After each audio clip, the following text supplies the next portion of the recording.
What if I told you that humans are the Deathworlders? That every single terrifying story about apex predators from hell worlds, about species that refuse to die, about creatures that turn physics itself into a weapon. What if I told you that's US? Today, we're diving deep into one of the most mind-bending concepts in science fiction. The moment when humanity realizes we're not the underdogs of the galaxy. We're the monsters everyone else has been warning their children about.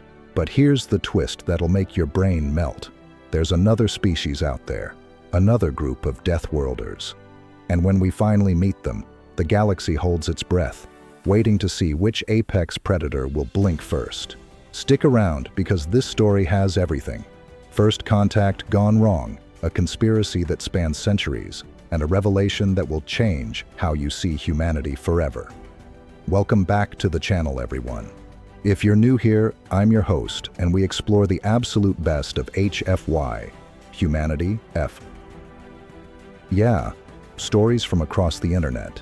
These aren't just tales of human badassery. They're explorations of what makes us uniquely terrifying and awesome in a galaxy full of aliens who think they've got us figured out.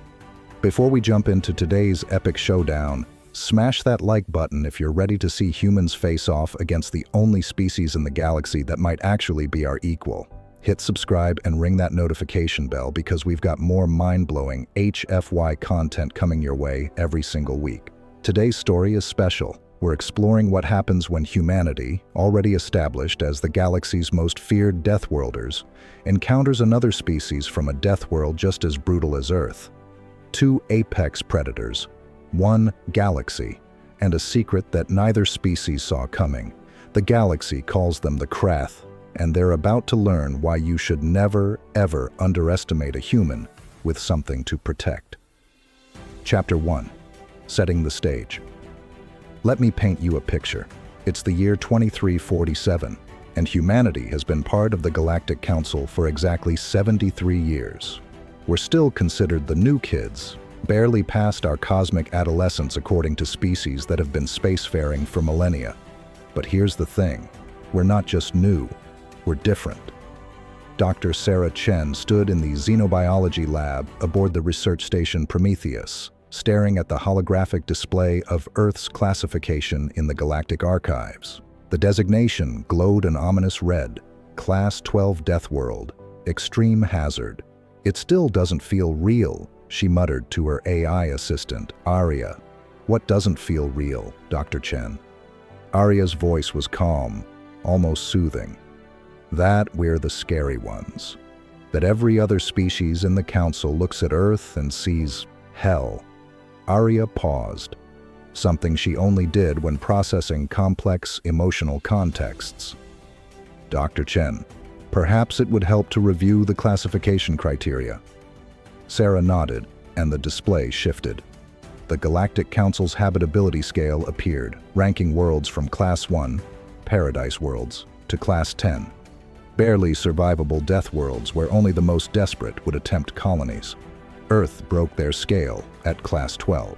Let's go through it, Sarah said, her voice taking on the clinical tone she used when teaching.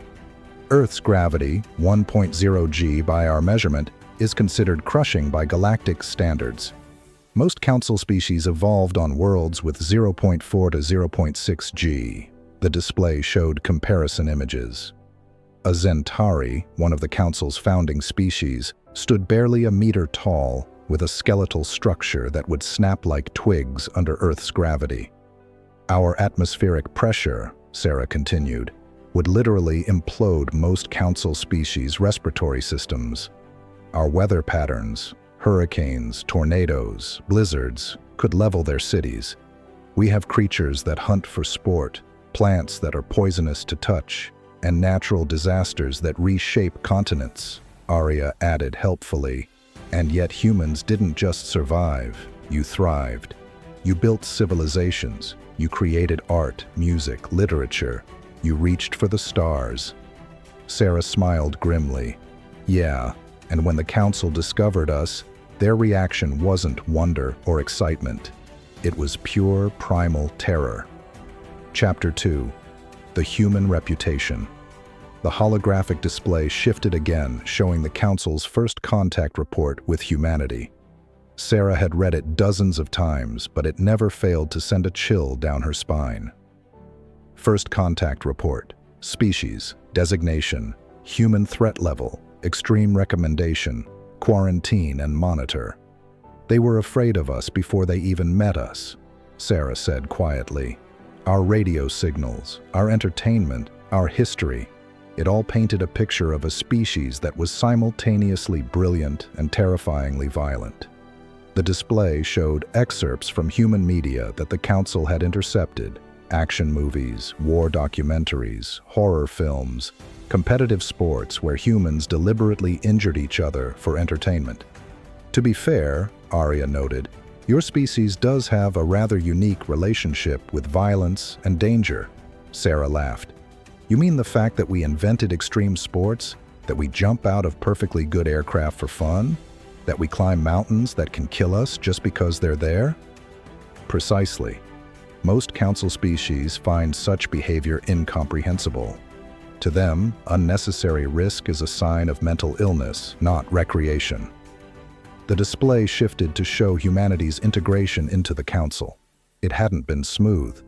Other species kept their distance, treated humans with a mixture of respect and fear. Human colonies were given wide berths. Human ships were never challenged. We became the galaxy's boogeyman, Sarah said. The species everyone whispered about. Don't anger the humans, don't threaten the humans. They're deathworlders. They don't know when to quit. Chapter 3. The Krath Discovery. Sarah was about to continue when Arya interrupted, her tone suddenly urgent. Dr. Chen, I'm receiving a priority alert from Council intelligence. There's been a discovery in the Outer Rim. What kind of discovery? Another Deathworld, Class 12, inhabited. Sarah felt her blood run cold. That's impossible. Earth is the only Class 12 world with intelligent life. The Council has surveyed millions of systems. Apparently not thoroughly enough, Arya said. The species calls themselves the Krath, and Dr. Chen, their world makes Earth look like a vacation resort.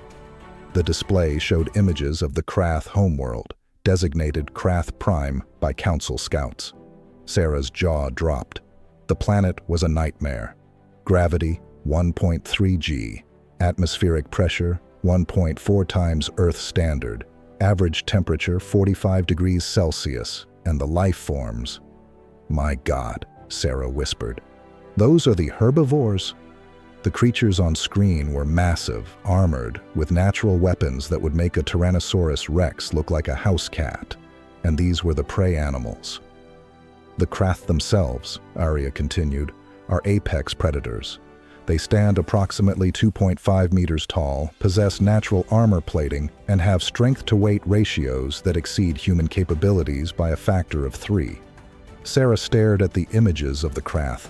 They were bipedal, vaguely humanoid, but covered in thick chitinous plates. Their eyes, 6 of them, glowed with an intelligence that was unmistakable. They've achieved spaceflight, Arya added. Primitive by Council standards, but they're advancing rapidly. The Council is debating whether to make contact. Of course they are, Sarah said, her mind racing. 2 Deathworlder species in the same galaxy. Everyone's probably terrified about what happens when we meet. What Sarah didn't know, what nobody knew yet, was that the meeting had already been arranged, and it wasn't going to be a diplomatic one. Chapter 4. The Secret Meeting. 3 months before Dr. Chen received that alert, in a secure facility on the dark side of Luna, a very different kind of meeting was taking place. Admiral Marcus Webb sat at the head of a conference table, his weathered face illuminated by the glow of classified documents. Around him sat representatives from Earth's various military branches, intelligence agencies, and, most surprisingly, several Council species who had requested this meeting in secret. Let me make sure I understand this correctly, Admiral Webb said, his voice carrying the weight of 4 decades of military service. You're telling me that the Council has known about the Krath for over 20 years? Ambassador Zixtal, a Zentari diplomat whose species had been among the first to welcome humanity into the Council, nodded his elongated head. Yes, Admiral. The discovery was classified at the highest levels. Why?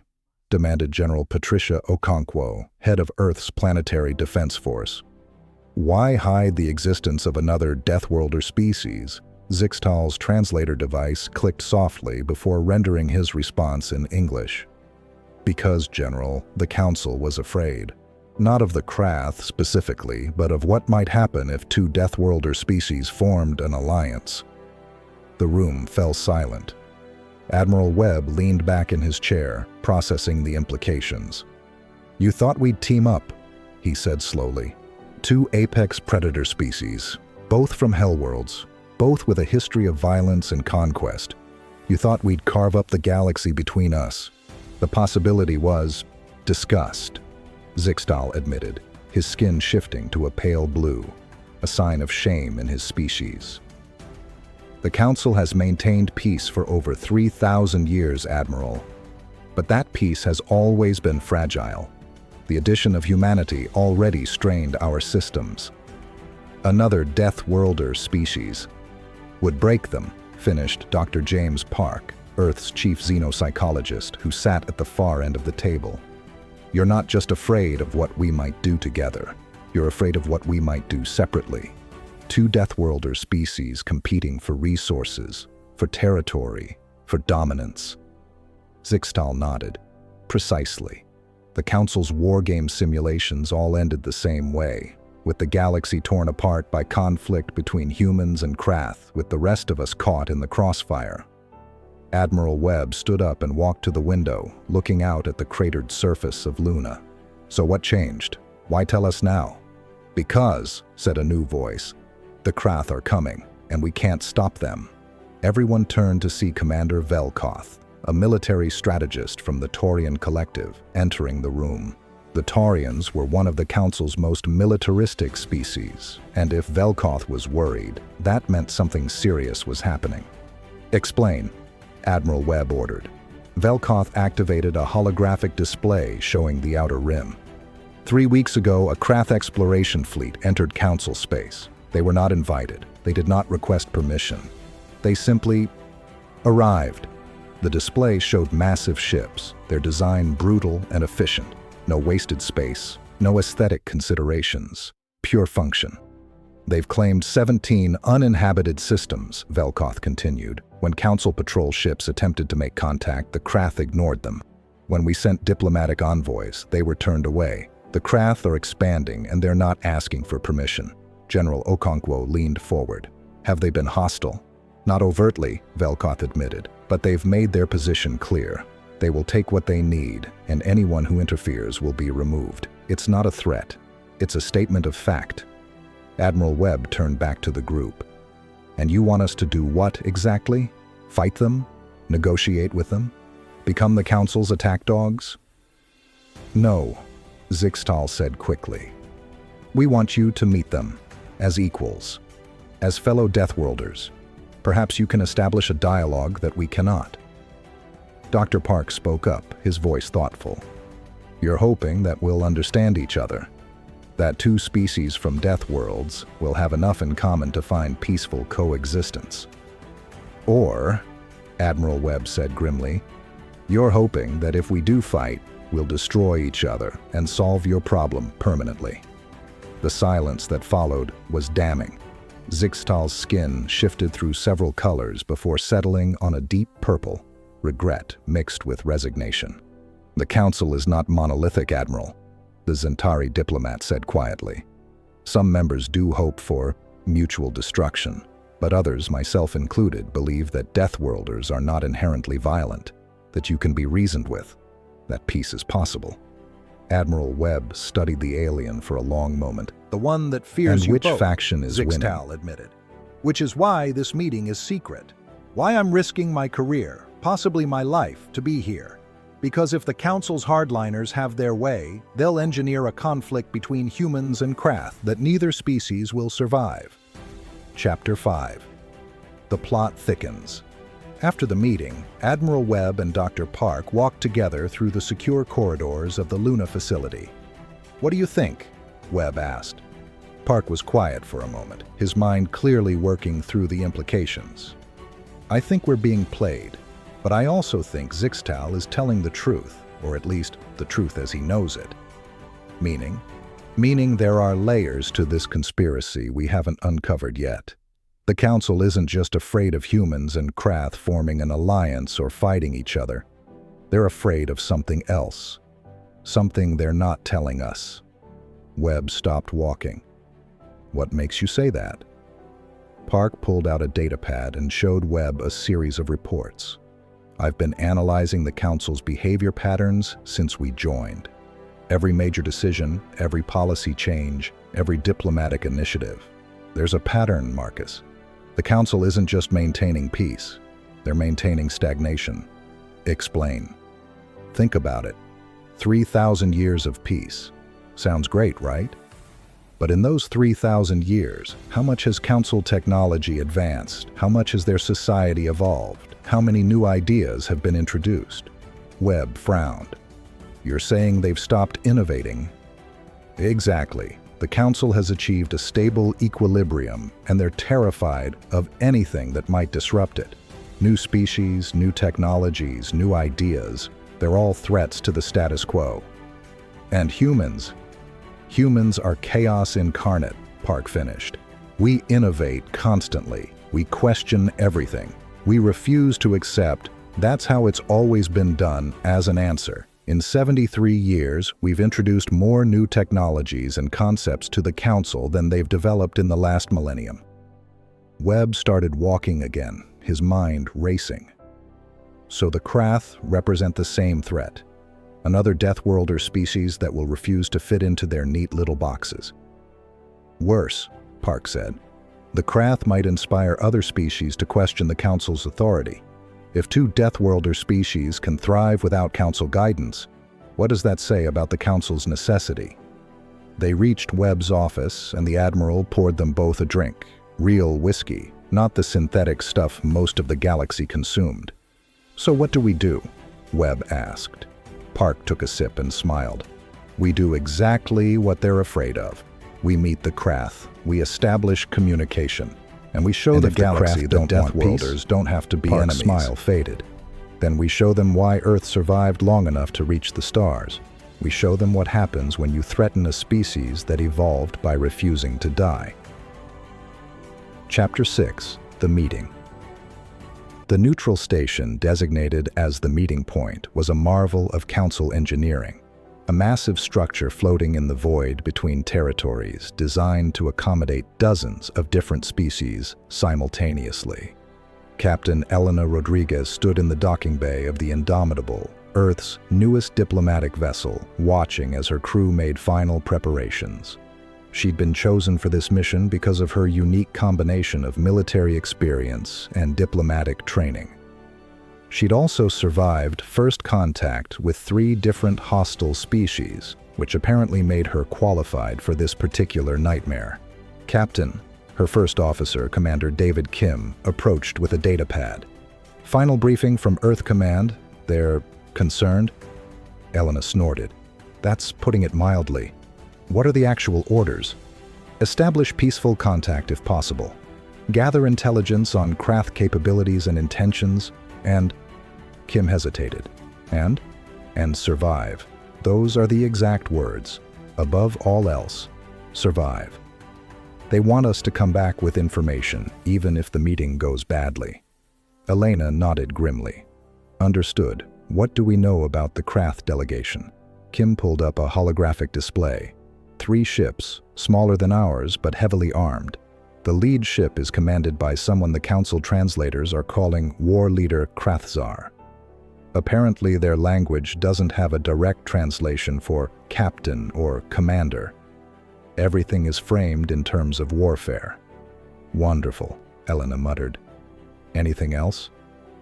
"Yes, the Krath have refused all Council protocols for the meeting. No weapons restrictions, no security screenings, no neutral mediators. They've agreed to meet us in a conference room, but that's it." Elena felt a chill run down her spine. They're testing us, seeing if we'll back down. That's the assessment from Xenopsych, Kim confirmed. The Krath respect strength. Showing fear or weakness would be inadvisable. Then we don't show fear, Elena said simply. Assemble the team. Full dress uniforms, but no visible weapons. We go in looking professional, confident, and completely unafraid. Even though we're terrified? Elena smiled. Especially because we're terrified. That's what makes us human, David. We do the scary thing anyway. Chapter 7. The Confrontation. The conference room was enormous, designed to accommodate species of vastly different sizes. Elena and her team, Kim, Dr. Sarah Chen, who'd been pulled from her research station for her expertise on deathworld biology, and Lieutenant Marcus Stone, a security specialist who could kill someone with his bare hands in about 17 Elena had seen the images, read the reports, studied the biology. None of it prepared her for the reality of seeing a Krath in person. War leader Krath Zar stood nearly 3 meters tall, his chitinous armor plates gleaming under the station's lights. 6 eyes, arranged in 2 rows of 3, studied the humans with an intensity that was almost physical. His arms, 4 of them, ended in hands that could clearly serve as weapons if needed. Behind him stood 2 other Krath, slightly smaller but no less intimidating. For a long moment, neither side moved. The tension in the room was thick enough to cut with a knife. Then Elena did something that made her team's hearts stop. She smiled and walked forward, extending her hand. "War leader Krath Zar," she said, her voice steady and warm. "I'm Captain Elena Rodriguez of Earth. It's an honor to meet another species that knows what it means to fight for survival." The Krath leader's eyes focused on her extended hand. For a moment, Elena thought she'd made a terrible mistake. Then, slowly, Krath Zar extended one of his own hands and grasped hers. His grip was like iron, but he was clearly being careful not to crush her bones. Elena squeezed back with all her strength, which by human standards was considerable. She'd grown up on a high-gravity colony and had spent years in military training. Krath Zar's eyes widened slightly. Then, to everyone's shock, he made a sound that the translator rendered as laughter. "You are strong," he said, his voice a deep rumble that the translator struggled to process. "For one so small. I was told humans were weak." "You were told wrong," Elena replied, releasing his hand. "Shall we sit and discuss why we're really here?" The 2 groups took seats across from each other at the massive table. Elena noticed that the Krath chairs were reinforced, clearly designed for their greater mass and strength. "The Council fears us," Krath Zar said without preamble. "They fear you. They fear what we might do together." Elena nodded. "Yes. They've been very clear about that. What they haven't been clear about is what you want." Krath Zar leaned back, his armor plates shifting slightly. "We want what all species want. Room to grow, resources to sustain our people, and the freedom to determine our own destiny. The Council offers us membership, but at a price we find unacceptable. Stagnation," Dr. Chen said quietly. "They want you to stop innovating, stop expanding, stop being what you are." All 6 of Krath Zar's eyes focused on her. "You understand?" "We understand perfectly," Elena said. "They tried the same thing with us, wanted us to accept guidance and oversight, wanted us to slow down, fit in, stop making waves. And you refused." "We negotiated," Elena corrected. "We found a middle ground. We follow Council law in Council space, but Earth and our colonies remain sovereign. We contribute to Council defense and research, but we maintain our own military and scientific programs." Krath Zar's expression, difficult to read on his alien features, seemed to shift. "The Council told us no such arrangement was possible, that we must accept full integration or remain isolated." Elena and Kim exchanged glances. "They lied to you," Kim said. "Or at least they didn't tell you the whole truth." "Why?" one of the other Krath asked, speaking for the first time. "Because," Dr. Chen said, her scientific mind piecing together the puzzle. They're more afraid of two deathworlder species cooperating than they are of us fighting. If we share information, if we support each other's sovereignty, if we present a united front, we change the power dynamic of the entire council. Krathzar stood up abruptly, and Elena's hand instinctively moved toward where her weapon would have been if she'd been carrying one. But the Krath leader wasn't threatening. He was agitated. "They seek to divide us," he said, his voice carrying an edge of anger. "To make us enemies so we cannot become allies." "Yes," Elena confirmed. "And we need to decide right now, do we play their game, or do we write our own rules?" Chapter 8. The Revelation. What happened next would be recorded in history as the moment that changed the galaxy forever. Krathzar turned to his companions and spoke in his native language. A series of clicks, growls, and harmonic tones that the translator struggled to process. The other Krath responded, and a brief but intense discussion followed. Finally, Krathzar turned back to the humans. "We have a saying on our world. The strong survive alone, but the wise survive together. We have been strong for long enough. Perhaps it is time to be wise." Elena felt hope surge in her chest. "Are you proposing an alliance?" "I am proposing something more radical," Krathzar said. "I am proposing that we share everything. Technology, knowledge, culture. That we learn from each other as equals. That we show the Council and the galaxy that deathworlders are not monsters to be feared, but partners to be respected." Dr. Chen leaned forward excitedly. "A cultural and scientific exchange program, joint research initiatives, shared defense agreements. It would be unprecedented. It would be revolutionary," Kim added. "The Council would have to recognize both our species as equals, not as threats to be managed." Elena stood up and extended her hand again. "War Leader Krathzar, on behalf of humanity, I accept your proposal. Let's show the galaxy what deathworlders can accomplish when we work together instead of against each other." Krathzar grasped her hand again, and this time his grip was gentler, a gesture of friendship rather than a test of strength. "There is one more thing you should know," he said, his voice taking on a more serious tone. "The Council's deception runs deeper than you realize. We have discovered evidence that they have been manipulating both our species." "What kind of manipulation?" Elena asked, her military instincts suddenly on high alert. Krathzar gestured to one of his companions who produced a data device. "We have intercepted communications between certain Council factions. They have been deliberately creating incidents designed to make our species appear aggressive. Falsified reports, staged attacks, propaganda campaigns." Dr. Chen took the device and began analyzing the data. Her face went pale. "My God, they've been doing the same thing to us. Remember the pirate attacks on human colonies last year? The ones that were never solved?" "Not pirates," Kim said, reading over her shoulder. "Council Black Ops. They wanted to make us look like victims who needed Council protection, while simultaneously making us look dangerous when we retaliated." Elena felt anger rising in her chest, but she forced it down. Anger wouldn't help right now. "How long has this been going on?" "Since before first contact with either of our species," Krathzar said. "The Council has been preparing for our arrival for decades. They have contingency plans, Admiral, plans that involve ensuring neither of our species becomes too powerful. Plans that involve making sure we destroy each other if necessary." Elena finished grimly. The room fell silent as the full scope of the conspiracy became clear.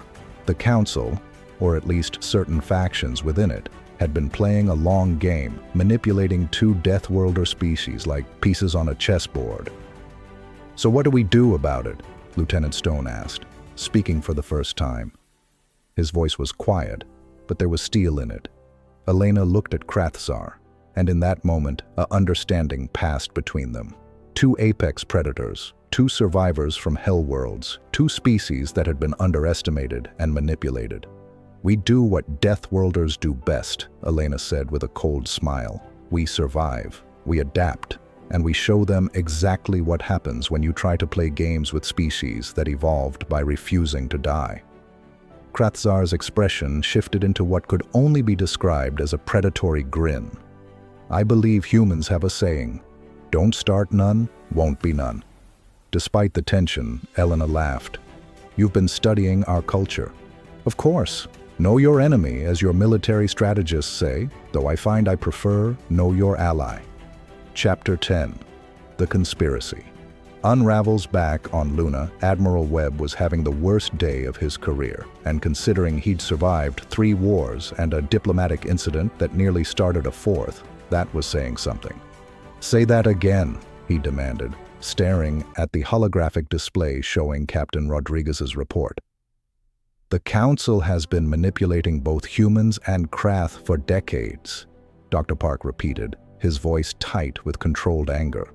"Creating incidents, falsifying reports, staging attacks, all designed to make us appear more dangerous than we are, while simultaneously making us dependent on Council protection."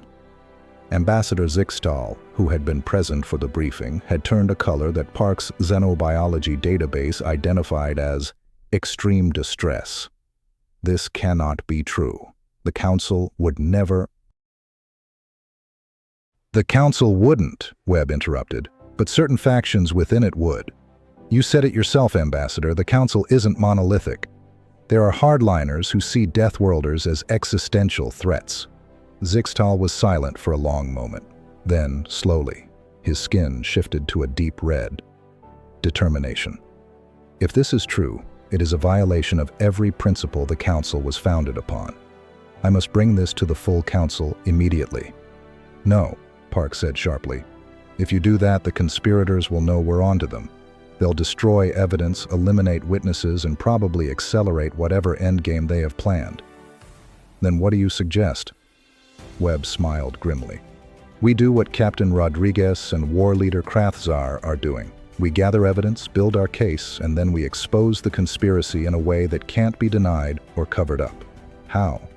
"By giving them exactly what they're afraid of," Park said. "A united front of deathworlder species, backed by irrefutable evidence of Council corruption. They can't manipulate us if we're working together. They can't divide us if we refuse to be divided." Over the next 3 weeks, a covert operation unfolded across Council space.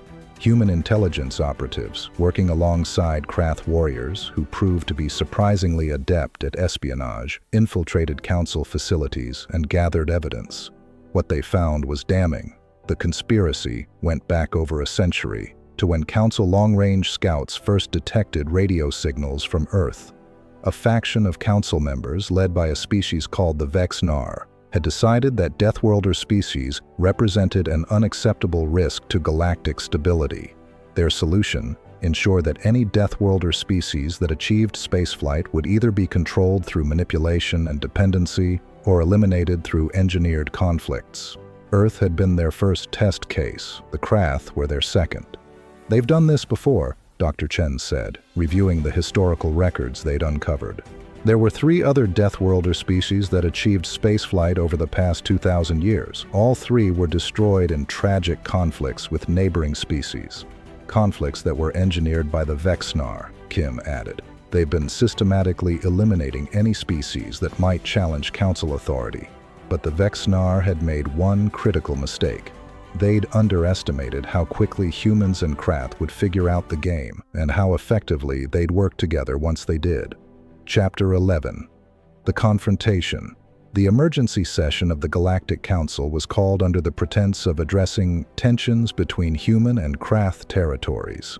The Council chambers, a massive amphitheater that could accommodate thousands of representatives from hundreds of species, was packed. Admiral Webb stood at the central podium, with war leader Krathzar beside him. The sight of a human and a Krath standing together, clearly allied, sent murmurs through the assembled delegates. "Honored Council members," Webb began, his voice amplified throughout the chamber. "We have called this session to address a conspiracy that threatens the very foundation of this Council." The murmurs grew louder. Webb activated a holographic display showing the evidence they'd gathered. For over a century, a faction within this council has been manipulating deathworlder species, creating false flag attacks, falsifying intelligence reports, engineering conflicts designed to eliminate species they deemed too dangerous to exist. The display showed document after document, communication after communication, all meticulously verified and authenticated. 3 species have been destroyed by this conspiracy, Krath added, his deep voice carrying easily through the chamber.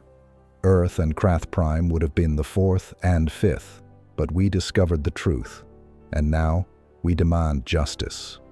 The Vexnar delegation, a group of tall, crystalline beings who had been among the Council's most respected members, stood up. Their leader, High Counselor Vexnar Prime, spoke with a voice like breaking glass.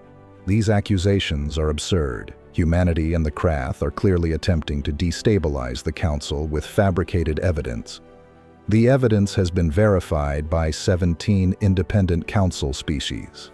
Ambassador Zixtal interrupted, standing from his own delegation's seats. Including my own, the Zentari have reviewed every document, every communication, every piece of data. It is authentic. Other delegates began standing, adding their voices to the confirmation. The Taurians, the Medusans, the Crystalline Collective, species after species, confirmed that they had independently verified the evidence. The Vexnar delegation realized too late that they had been outmaneuvered. "You sought to divide us," Webb said, his voice hard. "To make humanity and the Krath into enemies. To eliminate us before we could become a threat to your control. But you made one critical mistake. You assumed we would act like you," Krath finished. "That we would choose conflict over cooperation. That we would let fear and suspicion drive us apart. You were wrong." The council chamber erupted into chaos, delegates shouting, demanding explanations, calling for investigations. The Vexnar delegation attempted to leave, but council security, already alerted and prepared, blocked their exit. Webb and Krath stood together at the podium, watching as the conspiracy they'd uncovered began to unravel completely. "You know what happens next," Krath said quietly, speaking to Webb in a tone that wouldn't be picked up by the chamber's recording systems. "Trials, investigations, probably a complete restructuring of council leadership," Webb replied. "It's going to be messy, but necessary. The council cannot continue as it has been. Too much power concentrated in too few hands, with too little oversight." Webb nodded. "Agreed. Which is why humanity and the Krath need to be part of the solution. We can't just tear down the old system. We need to help build something better." Krath's expression shifted into what Webb had learned to recognize as approval. "You think like a Krath, Admiral. We have a saying, destroy only what you can rebuild better. We have a similar one. Don't tear down a fence until you know why it was built. The Council has maintained peace for 3,000 years. That's worth preserving. We just need to make sure it's a peace based on cooperation and respect, not manipulation and fear." Chapter 12.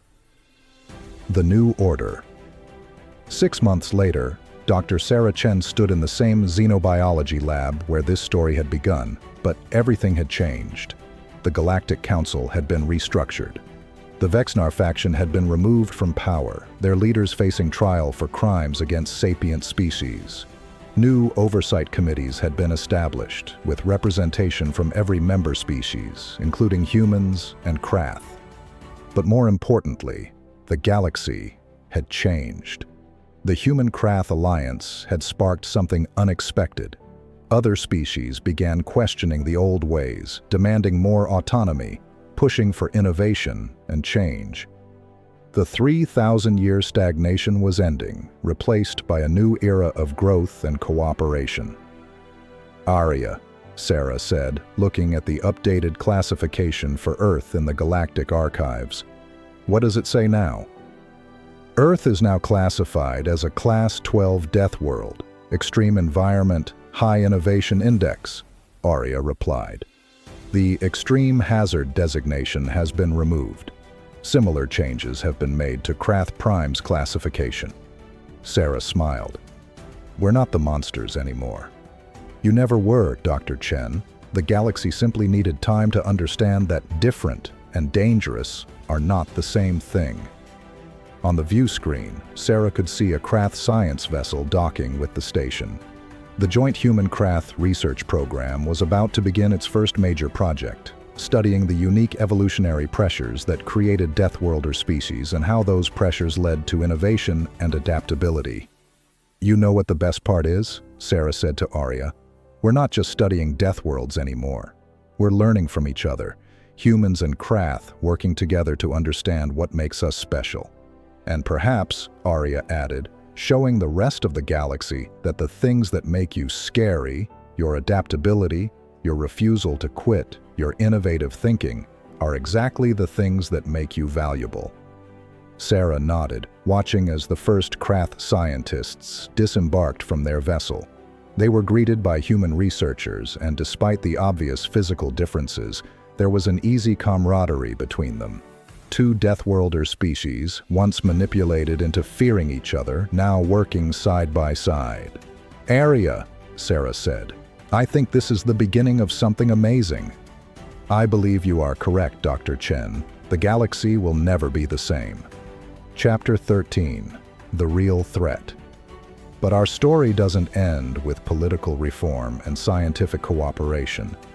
Because while humans and Krath were busy exposing conspiracies and restructuring the Council, something else was happening at the edge of known space. Something that would require every bit of deathworlder tenacity both species possessed. Admiral Webb was reviewing reports in his office when the alert came through. His communication console lit up with an emergency priority signal, the kind that only got used when something catastrophic was happening. Admiral, we have a situation.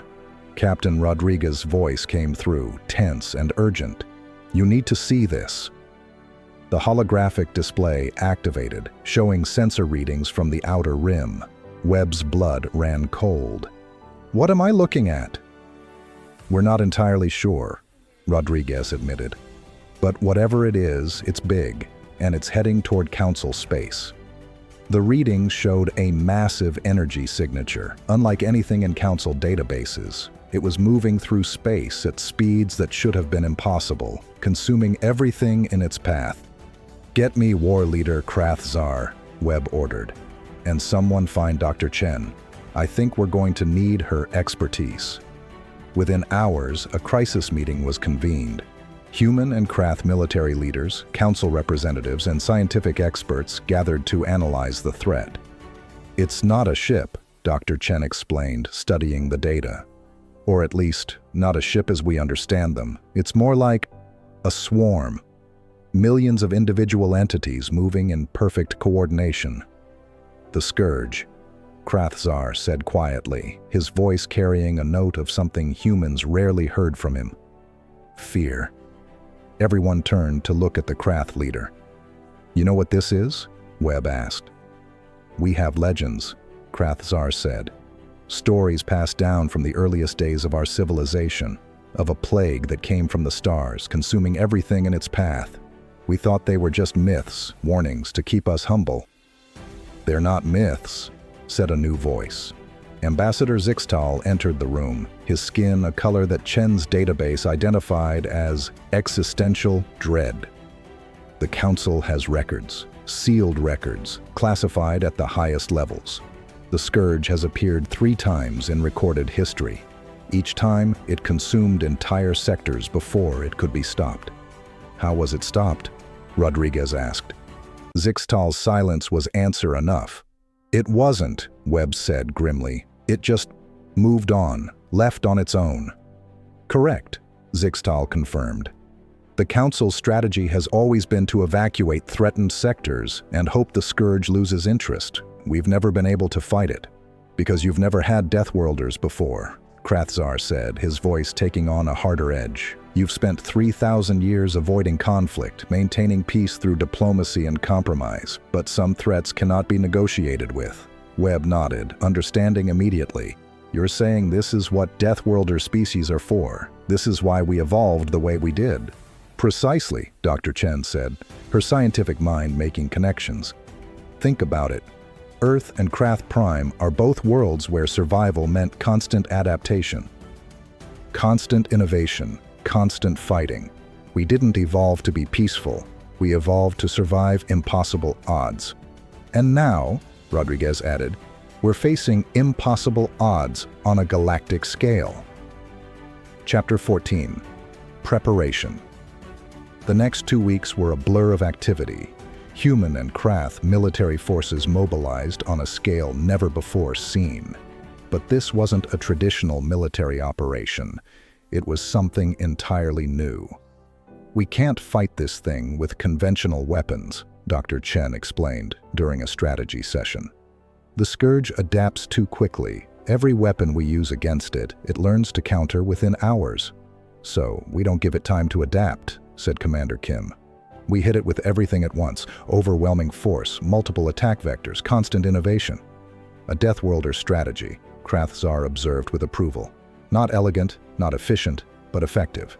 The plan that emerged was audacious, dangerous, and completely insane by Council standards. It involved using human and Krath ships as a vanguard equipped with experimental weapons that had never been tested in combat. Behind them would be Council forces, providing support and evacuation capabilities. This is suicide, one of the Council military advisors protested. You're sending your best ships and crews directly into the Scourge. They'll be consumed within minutes. Maybe, Webb acknowledged. But we're deathworlders. Suicide missions are kind of our specialty. The human and Krath crews who volunteered for the Vanguard knew the odds. They knew they might not come back. But they also knew that if they didn't try, the Scourge would consume sector after sector, world after world, until there was nothing left. On the bridge of the Indomitable, Captain Rodriguez addressed her crew. I won't lie to you. This is going to be the hardest fight any of us have ever faced.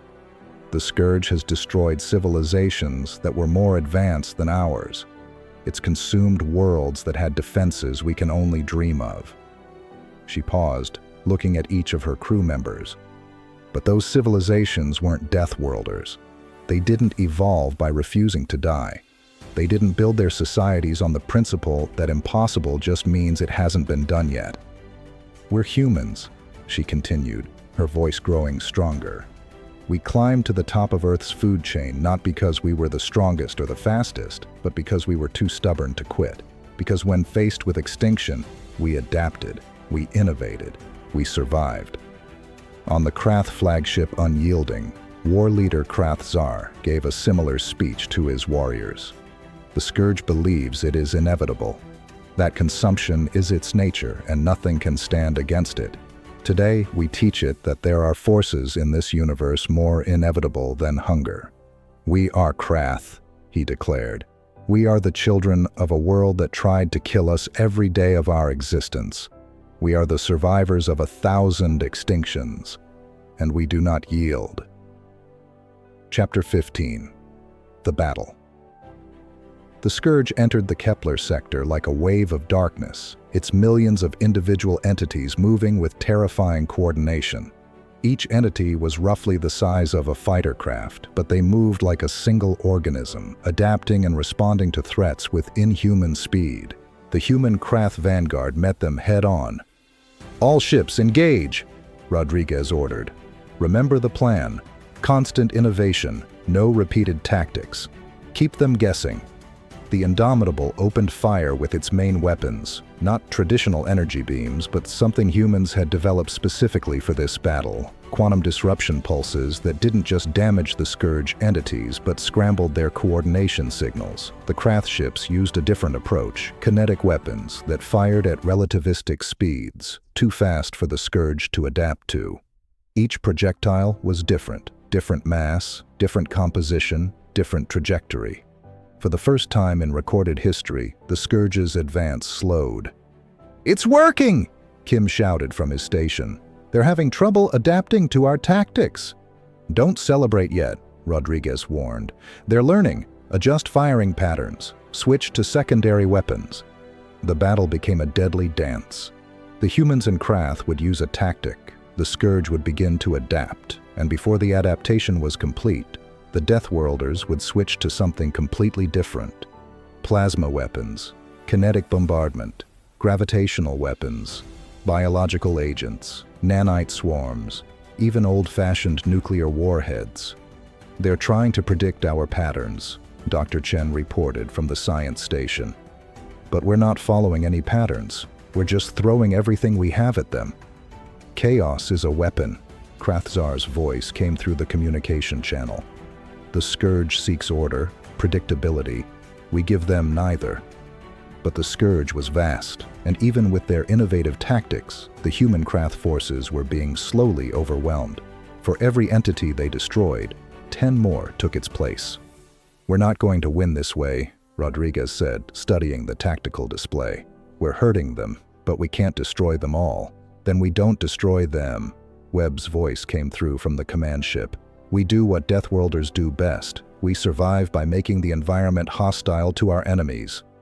"Explain," Rodriguez demanded. "The Scourge consumes energy and matter. That's how it grows, how it spreads. But what if we give it something it can't consume? Something that's toxic to it?" Dr. Chen's eyes widened. "The quantum disruption field. If we could generate it on a large enough scale, we'd create an environment where the Scourge can't coordinate, can't adapt, can't function," Webb finished. "It wouldn't destroy them, but it would force them to leave." "How do we generate a field that large?" Kim asked. "We use the sun," Rodriguez said, suddenly understanding. "We turn the entire star into a quantum disruption generator." It was insane. It was dangerous. It had never been attempted before. It was exactly the kind of plan a Deathworlder would come up with. Chapter 16. Victory. The final phase of the battle was a desperate race against time. While the human Krath vanguard held off the Scourge, a small team of scientists and engineers, both human and Krath, worked to modify the Kepler sector's star. Dr. Chen led the effort, working alongside Krath scientists who brought their own unique perspectives to the problem. "We're not just colleagues anymore," she realized as they worked.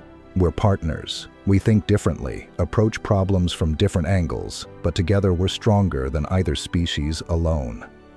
The modification took 6 hours.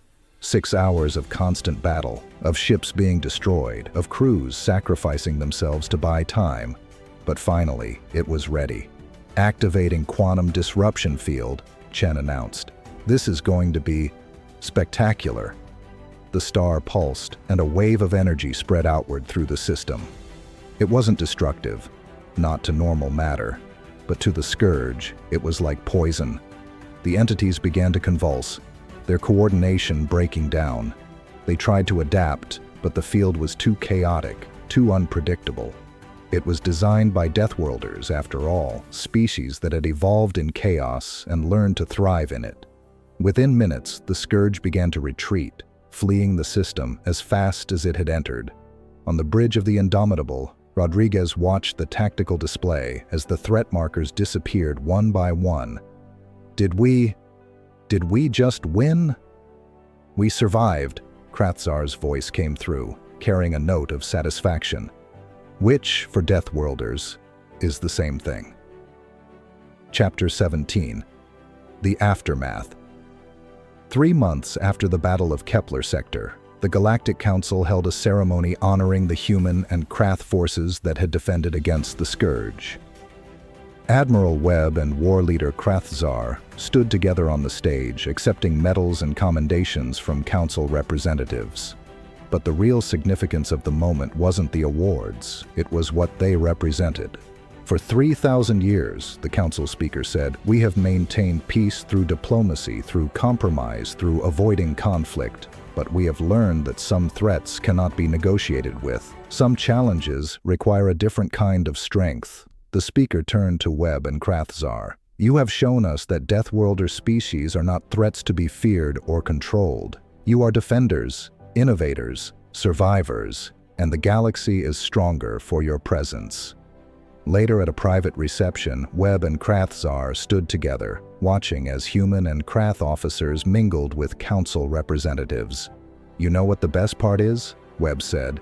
6 months ago, the Council was trying to manipulate us into destroying each other. Now they're asking us to help train their military forces in deathworlder tactics.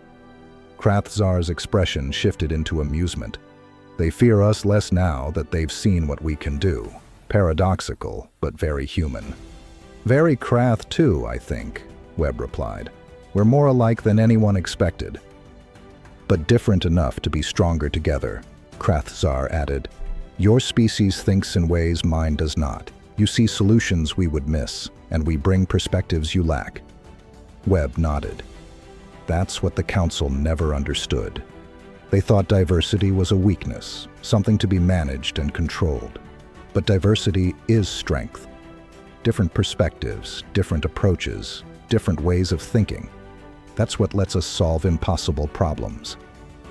Like turning a star into a weapon, Krath said with approval. Like turning enemies into allies, Webb countered. Chapter 18.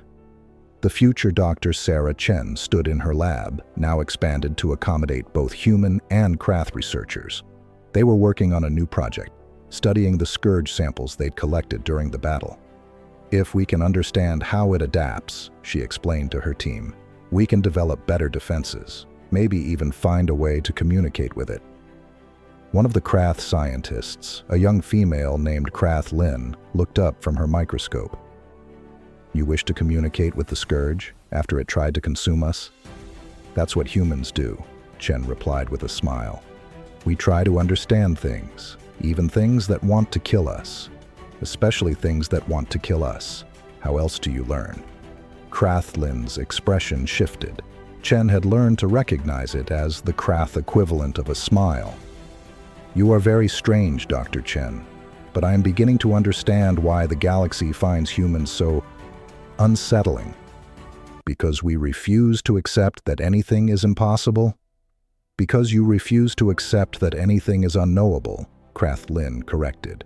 The Council has existed for 3,000 years, and in that time, they have cataloged, categorized, and filed away the universe into neat boxes. You humans arrive and immediately start opening all the boxes to see what's inside. Chen laughed. And you, Krath? We break the boxes, Krath Lin said simply. Different approach, same result. Which is why we work so well together.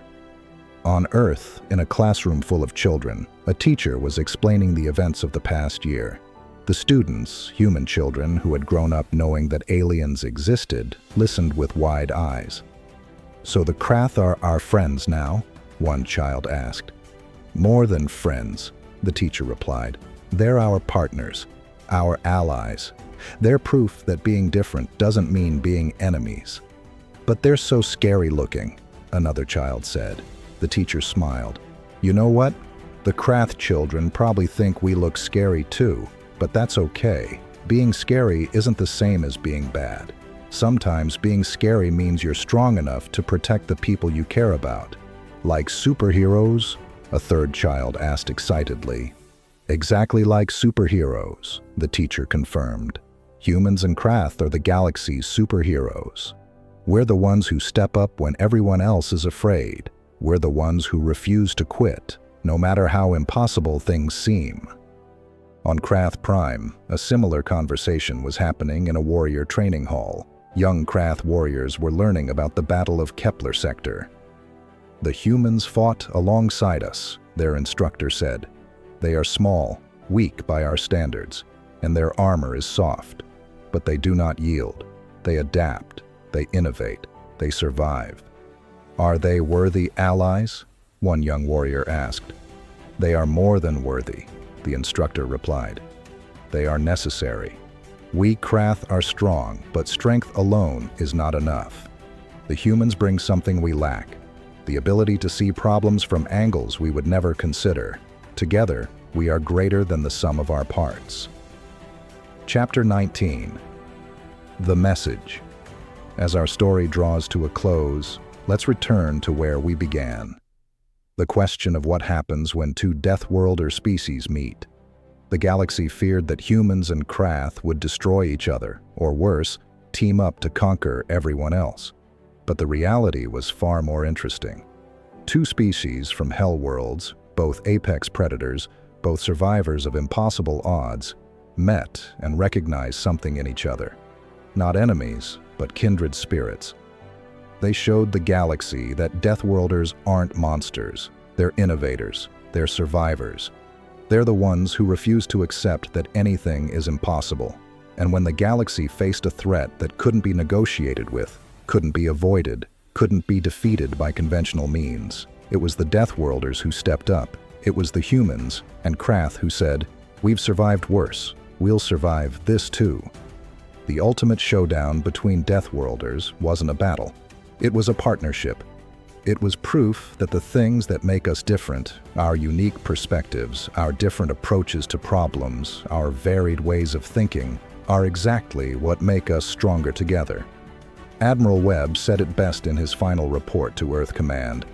"We spent so long being afraid of what we might do to each other that we never considered what we might accomplish together. The Krath aren't our enemies. They're our mirrors. Different enough to challenge us, similar enough to understand us, and together, we're unstoppable." War leader Krath, in his own report to the Krath High Council, put it more simply. "The humans are strange, soft, and entirely too optimistic. They are also brave, innovative, and loyal. We are honored to call them allies. The galaxy will never be the same. The 3,000-year stagnation is over. Innovation is accelerating, new ideas are spreading, and at the center of it all are two deathworlder species working together to show the universe what's possible when you refuse to quit." Chapter 20, Conclusion. And that, my friends, is the story of the ultimate showdown between deathworlders, a showdown that became a partnership that changed the galaxy forever. But I want to hear from you. Drop a comment below and tell me. First question. If you could be part of either the human or Krath crew during the Battle of Kepler Sector, which would you choose and why? Would you want to be on the Indomitable with Captain Rodriguez or on the Unyielding with War Leader Krath? Second question. What do you think makes humans truly deathworlders? Is it our physical adaptability, our mental resilience, our refusal to quit, or something else entirely? Third question. The Council tried to manipulate humans and Krath into being enemies. Have you ever experienced a situation where someone tried to turn you against a potential friend or ally? How did you handle it? And here's the big one. If you were designing a deathworlder species from scratch, what traits would you give them? What kind of world would they come from? What would make them unique? Share your thoughts in the comments below. I read every single comment and love discussing these incredible concepts with you all. If this story gave you a new perspective on what it means to be human or what it means to be a deathworlder, hit that like button. It really does help the channel grow and lets me know you want more epic HFY stories like this one. Subscribe if you haven't already. We're building an amazing community of HFY fans here, and I don't want you to miss any of our epic adventures. We release new content every week, always focusing on what makes humanity special in the vast cosmos. And ring that notification bell. YouTube's algorithm is about as predictable as a deathworlder's tactics, and you don't want to miss when we drop our next story. Until then, remember, in a universe full of aliens who think they've got us figured out, humanity's greatest weapon isn't our technology or our strength. It's our refusal to be anything other than gloriously, chaotically, impossibly human. And sometimes, the scariest thing in the galaxy isn't a monster. It's a human who's decided that impossible just means nobody's done it yet. This has been your host. And remember, the universe is vast, but human determination is infinite. Stay curious, stay bold, and never stop reaching for the stars. See you in the next one, Space Explorers.